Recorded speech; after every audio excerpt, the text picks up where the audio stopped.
Press वार्ता दिल्ली के अंदर जो शराब घोटाला चल रहा है उसको लेकर सुधांशु त्रिवेदी जी आज आपके सामने शराब का शराब पानी का पानी करेंगे और दिल्ली के हमारे leader of opposition Ranveer Singh ji हैं हमारे बीच में साथ बैठे हैं। हमारे विधायक विजेंद्र गुप्ता जी हैं, पार्टी के अध्यक्ष रहे दिल्ली में पहले। ओम प्रकाश शर्मा जी हैं, मोहन सिंह जी बिष्ट हैं, अनिल वाजपेयी जी हैं, जितेंद्र महाजन जी हैं और पार्टी के दिल्ली के मीडिया के प्रमुख हरीश खुराना जी हमारे साथ हैं। मैं निवेदन करूंगा माननीय सुधांशु त्रिवेदी जी से वे अपनी बात रखें।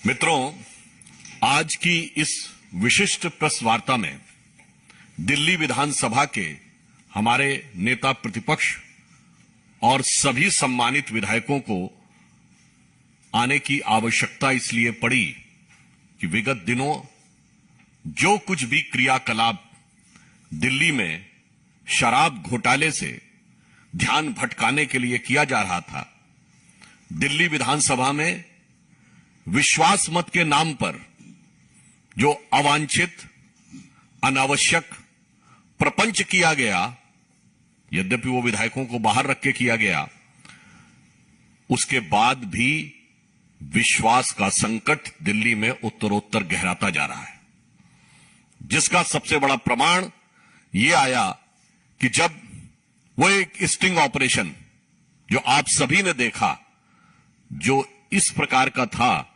जिसे एक प्रसिद्ध उक्ति में कहा जाता ना, प्रत्यक्षम किम प्रमाणम, प्रत्यक्ष को प्रमाण की आवश्यकता नहीं, वह प्रत्यक्ष दिखाई पड़ रहा था।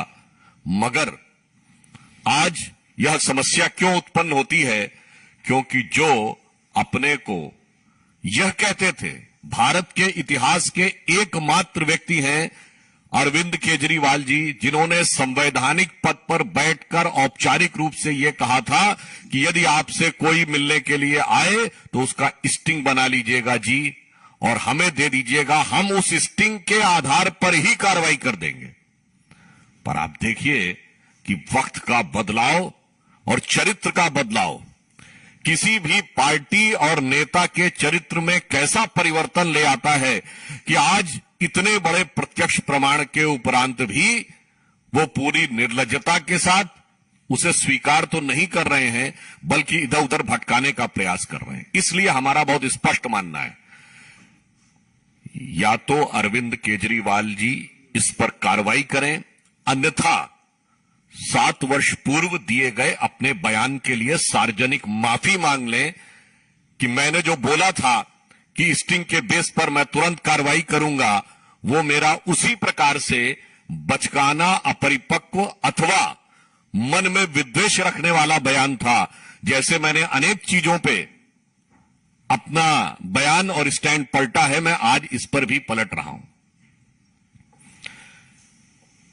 मैं पुनः यह बात कहना चाहता हूं कि आपने देखा कि इतने स्पष्ट प्रमाण के बाद भी कभी वो विश्वास मत के नाम पर बचने का प्रयास करते हैं, कभी बापू की समाधि पर जाकर हास्यास्पद और दुखद ढंग से विषय को डाइवर्ट करने का प्रयास करते हैं, कभी अपने मधुशाला का घोटाला पाठशाला के पीछे छुपाने का प्रयास करते हैं। मुख्य विषय के ऊपर वह जवाब देने से निरंतर बचते रहते हैं। परंतु भारतीय जनता पार्टी का बहुत स्पष्ट मानना है कि जब उस स्टिंग ऑपरेशन में स्पष्ट रूप से राशि का उल्लेख है, प्रतिशत का उल्लेख है, और इसके उपरांत भी यदि आम आदमी पार्टी इसे स्वीकार करने को तैयार नहीं है, तो मैं ये कहना चाहूंगा, कट्टर ईमानदार का दागी किरदार अब जनता के सामने साफ हो गया है। पुनः मैं कह रहा हूं, कट्टर ईमानदार होने का दावा करने वालों का दागी किरदार अब जनता के सामने साफ हो गया है। इसलिए हमारे सभी विधायकों को अब यह आवश्यकता महसूस होती है, और जिस प्रकार का घटनाक्रम दिल्ली सरकार में चल रहा है, कभी मुख्यमंत्री दावा करते हैं मुझे पहले से यह बात पता है, जो लोग यह दावा करते हैं कि उनको सीबीआई के अंदर के सूत्रों से पहली बात पता है, तो आप बहुत आसानी से समझ सकते हैं कि वो सत्ता के संस्थान में रहते हुए किस प्रकार की चीजों को छुपाने, ढकने या मैनिपुलेट करने का कार्य इस घोटाले के संदर्भ में कर सकते हैं। इसीलिए आज हमारे दिल्ली विधानसभा के सभी सम्मानित विधायकों ने केंद्रीय अन्वेषण ब्यूरो यानी सीबीआई को एक पत्र लिखने का निर्णय लिया है कि अनेक तथ्य जो पहले ही प्रकाश में आ चुके हैं, उसके उपरांत इस स्टिंग के प्रकाश में आने के बाद भी, कई दिन गुजरने के बाद भी जिस प्रकार की छलपूर्ण निष्क्रियता दिल्ली सरकार में दिखाई पड़ रही है, वो बहुत संदेह उत्पन्न करती है कि इस विषय को सही ढंग से कभी जांच वो नहीं होने देंगे। इसलिए सीबीआई को पत्र लिखने का निर्णय लिया है कि सीबीआई इस विषय का शीघ्र संज्ञान ले और इस पर उपयुक्त विधायी यानी वैधानिक और उपयुक्त जांच की कार्रवाई करे, क्योंकि जिस प्रकार के कार्य दिल्ली सरकार कर रही है विषय से भटकाने के लिए, मतलब मैं एक उदाहरण के लिए आपसे कहना चाहूंगा, आप सभी लोग प्रबुद्ध पत्रकार हैं, आप कभी जरा खूब स्टडी करके बताइएगा, जिस पार्टी के पास 90% की मेजॉरिटी हो और वो बगैर कहे विश्वास मत की बात करे, इसका अर्थ होता है कि आज विश्वास के ऊपर कोई उनकी विश्वास पे संकट नहीं है, सरकार पे संकट नहीं है, साख पे संकट है। आम आदमी पार्टी की साख पर संकट है और यह बात हम नहीं कह रहे हैं। उनकी पार्टी जिस आंदोलन से निकली, उस आंदोलन के अधिष्ठाता अन्ना जी ने अपने पत्र में ही यह बात स्पष्ट कर दी है। इसीलिए विवश होकर हमारे विधायकों को यह निर्णय लेना पड़ा कि इतने बड़े प्रमाण पर भी यदि कोई कार्रवाई नहीं हो रही है तो फिर देश की सर्वोच्च इन्वेस्टिगेटिंग एजेंसी को इस विषय के ऊपर संज्ञान लेना चाहिए। मैं इस संदर्भ में अनुरोध करूंगा दिल्ली विधानसभा में हमारे नेता प्रतिपक्ष रामवीर सिंह विदुड़ी जी से कि वो आपको संबोधित करें।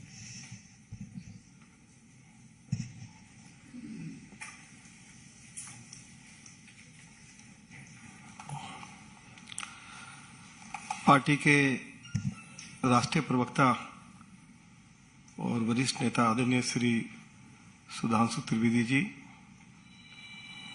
श्री आरपी सिंह जी, विधायक श्री विजेंद्र गुप्ता जी, मोहन सिंह बिष्ट जी, ओम प्रकाश शर्मा जी, जितेंद्र महाजन जी, अनिल वाजपेयी जी, मीडिया के दिल्ली प्रदेश के प्रमुख हरीश खुराना जी, मीडिया के सभी सम्मानित साथियों, मैं एक बात आज आपको स्पष्ट करना चाहता हूं कि जब नई एक्साइज पॉलिसी लाई गई तो विधानसभा में केवल एक बार चर्चा हुई। दिल्ली के डिप्टी चीफ मिनिस्टर और दिल्ली के chief minister Bharatiya Janata party के विधायकों के सवालों का जवाब नहीं दे पाए। हमारा सवाल था कि दिल्ली में कुल शराब के ठेके हैं 639 और सरकार कह रही थी कि दिल्ली में 849 शराब के ठेके हैं और हम उनकी उतनी ही संख्या रख रहे हैं। 377 सरकारी शराब के ठेके थे और 262 प्राइवेट शराब के ठेकेदारों के पास थे। दूसरी बात, हमने विधानसभा में रिकॉर्डिंग है उसकी, deputy chief minister Manish Sisodia से यह पूछा कि क्या शराब के ठेकेदारों का कमीशन बढ़ा दिया गया है, तो उन्होंने विधानसभा में जवाब नहीं दिया। मेरा स्टार्ट क्वेश्चन था, सप्लीमेंट्री मैंने पूछी, उन्होंने जवाब नहीं दिया। उन्होंने कहा आप लीडर पोजीशन है, आपको सब मालूम है। पॉलिसी की कॉपी हमको उपलब्ध नहीं कराई गई और हाउस के अंदर हमने कहा कि शराब के ठेकेदारों का कमीशन 2% से बढ़ाकर 12% कर दिया है। तीसरी बात हमने कही कि देखिए आप नियमों का उल्लंघन कर रहे हैं। आपने शराब सर्व करने का समय रात 10 बजे से बढ़ाकर प्रातः 3 बजे तक कर दिया है। दिल्ली पुलिस की एनओसी नहीं ली गई है। तीसरी बात हमने कही कि देखिए दिल्ली में 100 ऐसे नगर निगम के वार्ड्स हैं जहां मास्टर प्लान हमको शराब के ठेके खोलने की अनुमति नहीं देता है, और डिप्टी चीफ मिनिस्टर ने इस बात को स्वीकार किया कि हां 100 वार्ड्स ऐसे हैं, लेकिन उसके बावजूद भी 300 शराब के ठेकेदारों से मोटी रकम लेकर रिहायशी क्षेत्रों में या नॉन कन्फर्मिंग एरिया में या जो मिक्स लैंड यूज की सड़कें थी उन पर खोल दिए गए। चौथी बात, हमने उनको कहा कि साहब अगर कोई शिकायत करता है कि शराब की क्वालिटी ठीक नहीं है तो उसकी जांच सरकार की लैब में होनी चाहिए, लेकिन सरकार ने कहा कि सरकार की लैब में नहीं होगी, जो शराब के ठेकेदार हैं उनकी लैब में ही टेस्टिंग होगी। तो इस पर भी हमने अपना ऐतराज दर्ज कराया था। एक कितनी मजेदार बात उन्होंने हाउस के अंदर कही कि हम दिल्ली के लोगों को शराब पीने के तरीके सिखलाएंगे और उसके लिए 5 शराब के ठेके खोलेंगे। हमने कहा भाई आपने तो दिल्ली में पिछले 7-7.5 सालों में एक स्कूल नहीं खोला, एक कॉलेज नहीं खोला, लेकिन शराब पीने के तरीके आप सिखलाएंगे, उसके लिए 5 स्कूल आप खोलेंगे। तो ये बात भी उन्होंने कही। ये लोग कहते हैं कि 849 शराब के ठेके केवल हमने खोलने की योजना बनाई है, ये झूठ बोलते हैं। इन्होंने 1000 लाइसेंस बैंक्वेट हॉल के मालिकों को, होटल रेस्टोरेंट्स में जो बार्स हैं उनको भी इन्होंने दिए। इन्होंने दिल्ली में यदि नीचे शराब का ठेका है तो फर्स्ट फ्लोर पे डांस बार की भी अनुमति दे दी। और तीसरी एक और मजेदार बात देखिए कि इन्होंने कहा कि जहां शराब का ठेका है वहीं उसके बगल में ही शराब पीने की व्यवस्था की जाएगी, जबकि दिल्ली पुलिस से कोई एनओसी इस संबंध में इन्होंने नहीं ली। अब इनका यह भी कहना था कि दिल्ली में जो नई शराब नीति है ये वर्ल्ड क्लास एक्साइज पॉलिसी है, इससे हमारी आय जो है वो 6,500 करोड़ रुपए से बढ़ के 10,000 करोड़ रुपया हो जाएगी। लेकिन आज मैं इतना जरूर कह रहा हूं कि बिक्री डबल हो गई, लेकिन आय जो है वो आधी भी नहीं रही।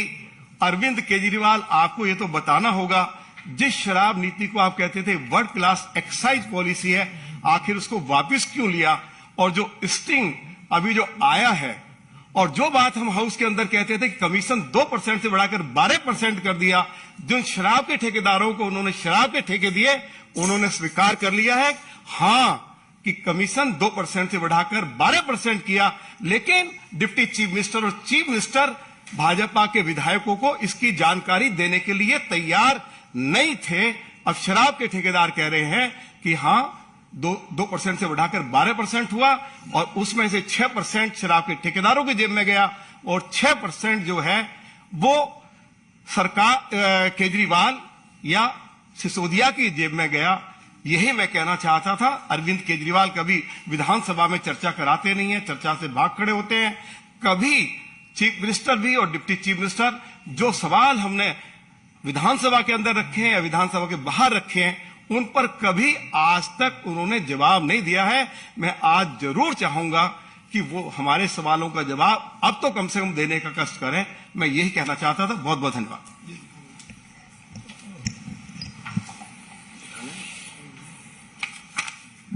एक चिट्ठी हमारे सारे विधायकगण सीबीआई को भेज रहे हैं। मैं चाहूंगा सारे विधायकगण उन्हें चिट्ठी वो जो उनके हाथ में है वो एक बार आपको दिखा देंगे ताकि लोगों को ध्यान में आ जाए। खड़े होकर दिखा देंगे।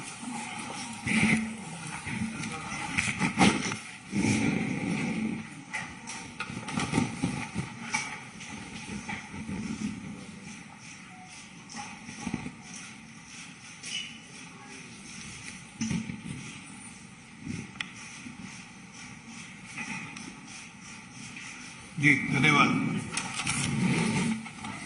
एक मिनट हो गया। है ना? एक मिनट दोबारा बार-बार।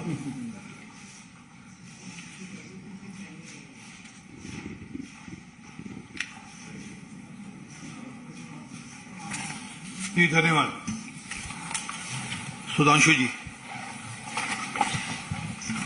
देखिए, जिस प्रकार से अभी नेता प्रतिपक्ष जी ने कहा, तो हम सिर्फ इसको समराइज करते हुए दो बिंदु कहना चाहते हैं। केजरीवाल जी ने अपना बयान दिया था, उसके लिए माफी मांग लें, और अगर कहीं बात पर भरोसा नहीं है तो उन्होंने खुद स्वराज पुस्तक लिखी थी, जिसमें उन्होंने लिखा था शराब के ठेके समाप्त कर देने चाहिए और केवल एक ही स्थिति में खुलने चाहिए यदि वहां की 90% महिलाएं उसके लिए लिखित में अनुमति दें। अब या अपनी कथनी और करनी दोनों में के लिए वो माफी मांगे। इस स्टिंग के आने के बाद यदि वो कोई कार्रवाई नहीं करते हैं तो इसका अर्थ बहुत साफ है कि ना अब उनकी कही बात पर भरोसा किया जा सकता, ना उनकी लिखी बात पर भरोसा किया जा सकता। धन्यवाद। आप में से कोई प्रश्न? जी, कोई किसी को प्रश्न हो?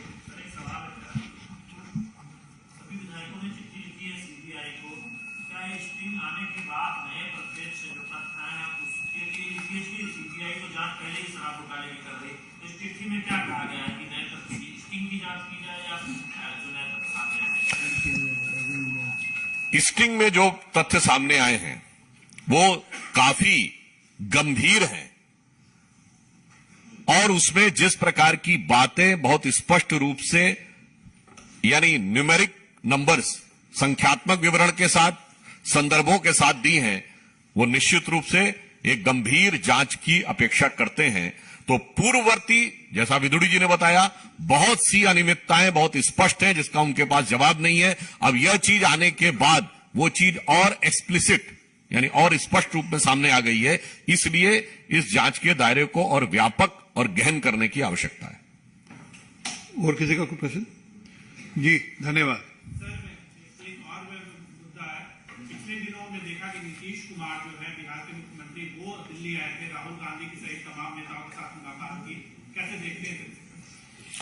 देखिए, मैं सिर्फ ये कहना चाहूंगा कि जो बिहार में तीसरे नंबर की पार्टी है वो राष्ट्रीय स्तर पर आज क्या बोले, वो फर्स्ट फ्रंट की बात करेंगे। क्या आपको यह बात तर्कसंगत लगती है कि बिहार में तीसरे नंबर की पार्टी राष्ट्रीय स्तर पर फर्स्ट फ्रंट की बात करे? ये कोई और नहीं है, सिर्फ नीतीश कुमार जी की अपनी राजनीतिक हैसियत बनाने की कवायद है। किसी का? जी,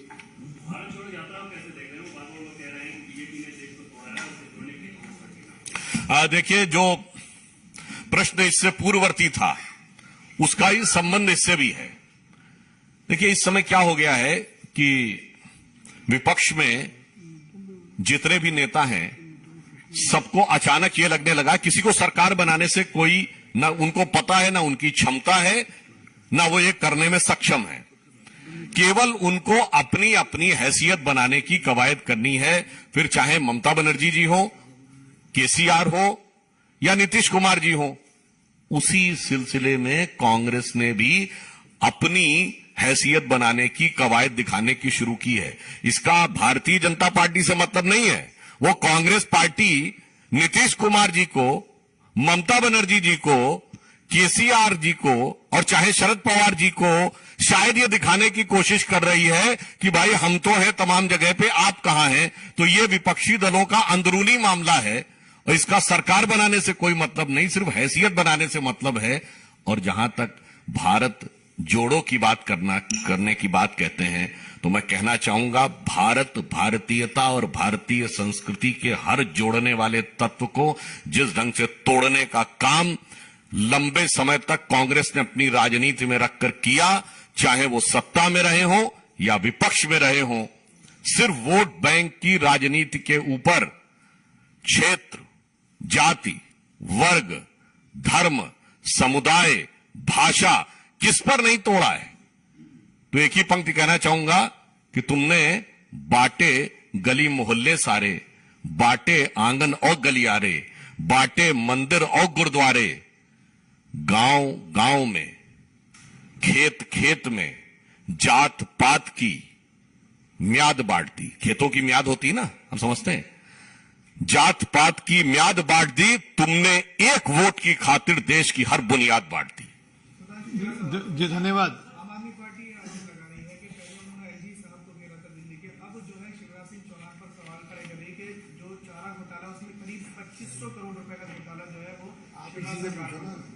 देखिए, वो कितना भी डाइवर्ट करने की कोशिश करें, दिल्ली की जनता अर्जुन की आंख की तरह सिर्फ शराब के घोटाले पर जवाब चाह रही है। जवाब मधुशाला पे चाहिए, किसी दूसरी चीज के ऊपर नहीं चाहिए। वो जितना भी डाइवर्ट करने का प्रयास करें, यह दर्शाता है कि वो उस मुद्दे पे जवाब नहीं देना चाहते। और एक और बात मैं कह दूं, भारत के इतिहास का एक और अद्भुत उदाहरण है कि जिस पॉलिसी को जिस पार्टी की सरकार ने खुद ही विड्रॉ कर लिया और उसके बाद उसको डिफेंड करने आती हो। आप सभी प्रबुद्ध पत्रकारों से मैं कहता हूं, भारत के इतिहास में कोई ऐसा उदाहरण बताइएगा कि गवर्नमेंट ने किसी पॉलिसी को विड्रॉ कर लिया हो और उसके बाद आकर उसका डिफेंस करते हो। दोहरे चरित्र का इससे बड़ा उदाहरण नहीं हो सकता। एक मिनट रविंद्र जी,